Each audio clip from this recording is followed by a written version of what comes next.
नमस्कार दोस्तों। आज की इस प्रस्तुति में हम बात करने जा रहे हैं एक ऐसी शक्ति की जिसके सामने समय भी झुक जाता है। एक ऐसा स्थान जहां मृत्यु भी प्रवेश करने से पहले अनुमति मांगती है। ये कोई साधारण स्थान नहीं, ये है महाकाल की नगरी उज्जैन।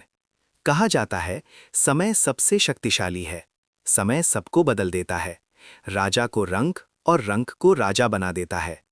लेकिन क्या हो अगर कोई शक्ति स्वयं समय को नियंत्रित करे? वो शक्ति है महाकाल। महाकाल केवल शिव का एक रूप नहीं, वो समय के स्वामी है, काल के भी काल। भारत में 12 ज्योतिर्लिंग हैं, लेकिन उज्जैन का महाकालेश्वर सबसे अलग माना जाता है, क्योंकि यहाँ शिव मृत्यु के स्वामी के रूप में विराजते हैं। यहाँ का शिवलिंग दक्षिण दिशा की ओर मुख किए हुए है। दक्षिण दिशा, जिसे मृत्यु की दिशा कहा जाता है। ये संकेत है कि यहाँ विराजमान शक्ति जीवन के अंत पर भी अधिकार रखती है। उज्जैन को प्राचीन काल से महाशमशान कहा गया है। यहाँ जीवन और मृत्यु दोनों का रहस्य साथ साथ मौजूद है। महाकाल का अर्थ है जो समय से परे है, जो जन्म और मृत्यु दोनों का स्वामी है। यही कारण है कि इस मंदिर से जुड़े रहस्य सदियों से लोगों को आकर्षित करते आए हैं। हर सुबह यहाँ भस्म आरती होती है। भस्म, जो हर जीव का अंतिम रूप है।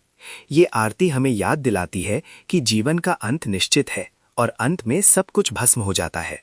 पुराने समय में इस आरती में शमशान की भस्म का प्रयोग होता था। ये परंपरा जीवन की अस्थिरता का प्रतीक थी। ये बताती थी कि शक्ति, धन, अहंकार सब अंत में राख बन जाते हैं। महाकाल की नगरी में काल भैरव को रक्षक माना जाता है।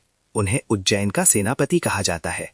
यहाँ एक अनोखी परंपरा है, उन्हें मदिरा अर्पित की जाती है। भक्त पात्र रखते हैं और देखते ही देखते वो खाली हो जाता है। कोई मार्ग दिखाई नहीं देता, फिर भी वो गायब हो जाता है। ये घटना आज भी जारी है। कई लोगों ने इसे समझने की कोशिश की, लेकिन रहस्य आज भी रहस्य है। कुछ इसे आस्था कहते हैं, कुछ इसे ऊर्जा और कुछ इसे अदृश्य शक्ति का संकेत मानते हैं।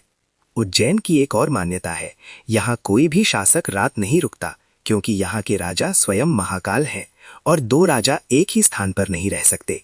इसलिए बड़े बड़े नेता दर्शन के बाद लौट जाते हैं। एक और परंपरा, मंदिर के सामने से बारात नहीं निकलती, क्योंकि ये सम्मान का प्रतीक है। यहाँ किसी भी सवारी का गुजरना स्वयं को राजा मानने जैसा माना जाता है। उज्जैन केवल पूजा का स्थान नहीं, ये साधना का केंद्र है। यहाँ हर वर्ष साधक आते हैं, ध्यान करते हैं, अनुष्ठान करते हैं। मान्यता है कि ये भूमि ऊर्जा से भरी हुई है।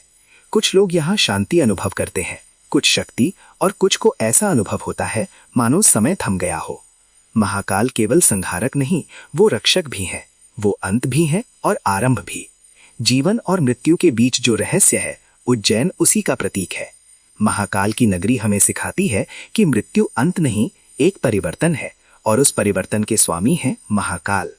अगर आपको ऐसे ही सनातन धर्म के रहस्य जानना पसंद है तो चैनल को सब्सक्राइब करें। हर हर महादेव।